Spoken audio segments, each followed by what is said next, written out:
Havana People sound.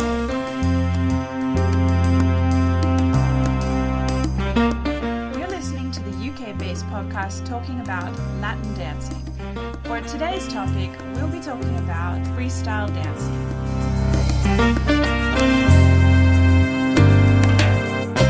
Stay with us, have a coffee, and let's start.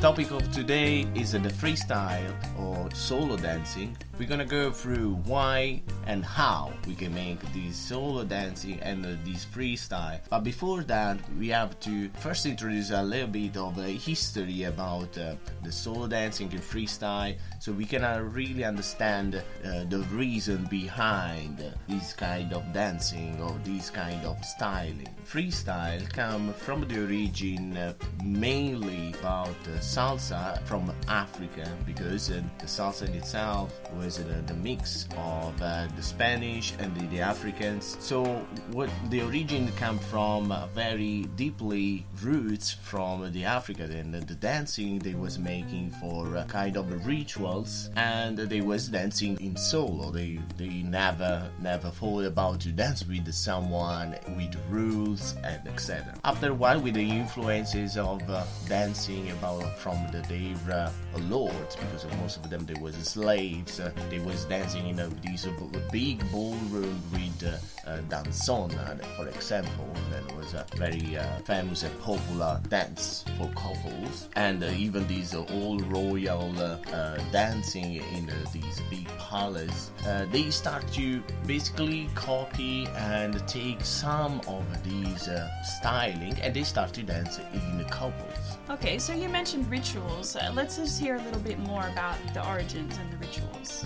These rituals was just prayers for their religion, and then evolved in a simple dancing to celebrate with the influences of the Christianity and Catholicism, which we were gonna talk about with another topic in the future. So we now know the origin of the freestyling and the solo dancing, and we still now dancing this kind of styling and freestyling and solo. You can see in whole America and whole Europe, this kind of approach to the dancing is still famous and popular, and is amazing like how old is this kind of dance, and is still in nowadays developing and changing all the time. So I just want to touch quickly on the benefits of dancing solo or learning freestyle, performing freestyle movement. So basically,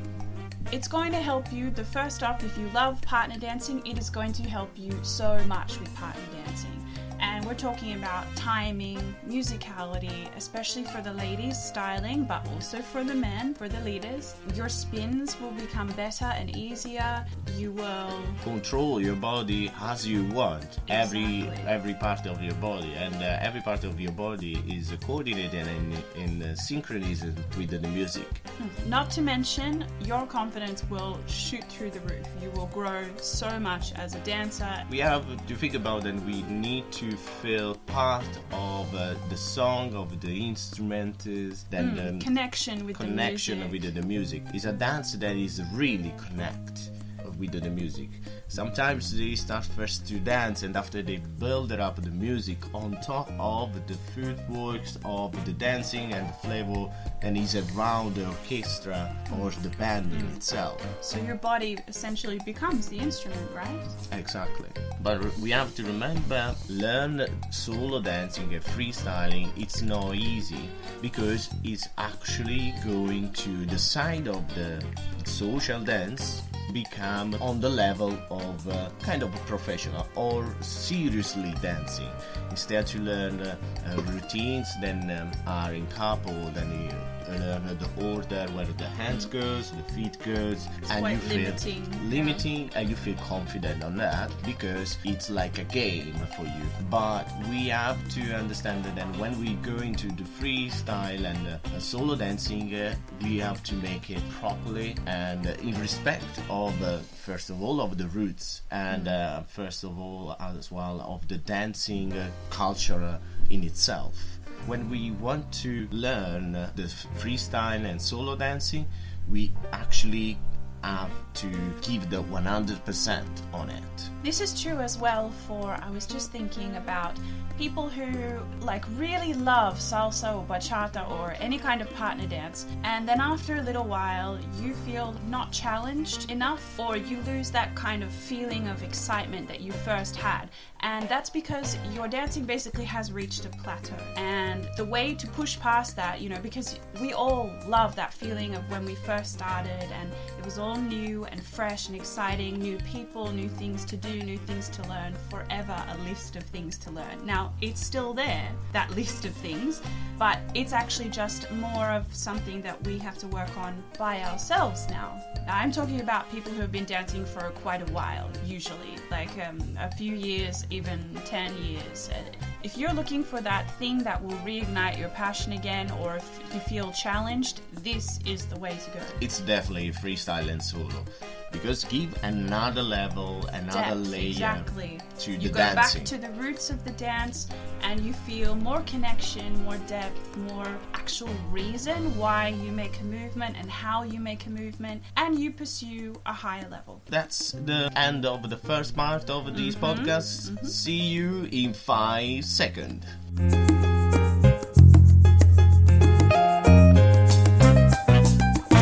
We're back on the second part of this topic. Second coffee as well. We know the history, we know the benefits. Now let's go through other two questions that we need to address. Is the why and the how. Most of the people ask questions, even students to me or just the people that I met to the social, but why I should do freestyle, why I should do solo dancing. I am enjoying just to do the routines in couple, and most of the times it's because I feel to don't know what to do in freestyle and solo. I feel a little bit off on my knowledge and comfort zone.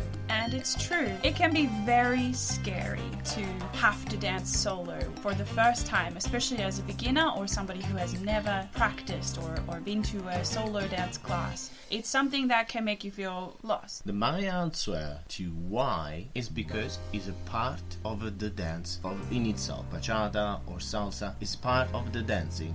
The solo, the freestyle, there is no shortcut, there is no escape, doesn't exist only. Routines is a part of that. Like as in ballet or in modern ballet, there is some of the steps, some of the stretching, the technique is all part of the same dance. Same as other dances such as ballroom dancing, you always think of that as a couple, and when they dance, they're always together. However, the way to improve, the way to work on technique and line and everything, strength as well, is through solo dancing, solo practice. So if you feel not really happy with the freestyle and solo dancing and you really want to just enjoy the routines, unfortunately there will be a limit, like where you feel there isn't any more steps that need to learn. What do you think? You can try to embellish or start to embellish your partner dancing a little bit as well, but again, that is something that is limited as well. Exactly. So most of the times, like ladies or men, they say, in this routine, how can I use my arms, my hands? And it's cool, but it's not enough. But you can, through solo dancing, you can actually start to feel when to put your styling in automatically without having to ask your teacher or learn a certain routine or move. Same as footworks, exactly. Exactly. So it's very, very hard to work on some complicated footwork whilst also controlling a partner and controlling your space. And now we can go to how we can improve in solo dancing freestyle. Well, we did make other podcasts about the solo dancing freestyle or how improve yourself, and you can listen to the other podcasts, but we can give more tips right now, and you can check, as I say, the episode 3rd and episode 4 of our podcast. Our first suggestion is actually take a class. Very simple answer. If you have access to classes in your area, wherever you are in the world, that are specifically for learning solo routines, take them, okay? If there is a teacher that teach solo and freestyle, it's gold for you. Exactly. So don't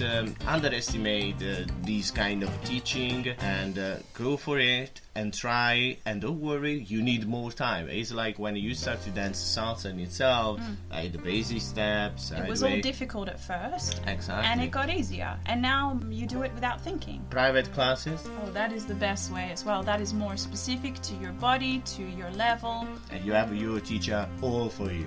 Yes, and they will tell you how to improve your specific weaknesses or exercising as well for exercises, yes, to improve your body movements, especially isolations, and for the ladies, the hand styling. In some congress, I'm not really sure in UK, but in some congress, most of the congresses Especially of in Europe, and America, there are workshops about body isolation. Anyway, you can still ask to your teacher to have a private class of body isolation, then we'll help you through even the freestyling and solo dancing, or just receive as homeworks like a bunch of routines for freestyle solo dancing, and repeat them every day.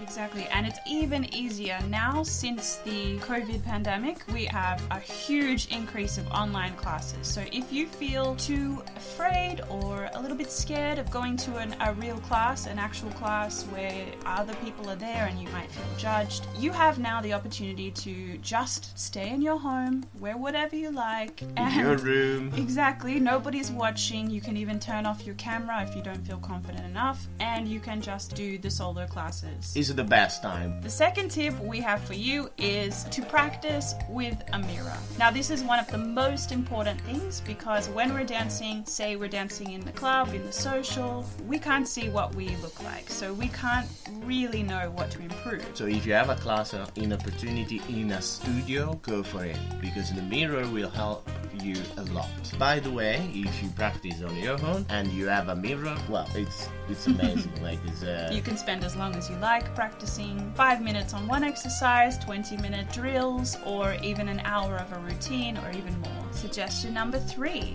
Once we create a little bit of a repertoire, a little bit of base knowledge, we can start to get creative with the moves that we already know and that we've already learned. So you've improved a few different moves. Now is the time to make your own choreography, make your own routine to a song that you like, that you love, you feel connection with, and try to develop something personal, just like we suggested in episode 6. We are at the end of this podcast. Thank you very much, and see you to the next podcast with Havana People Sound.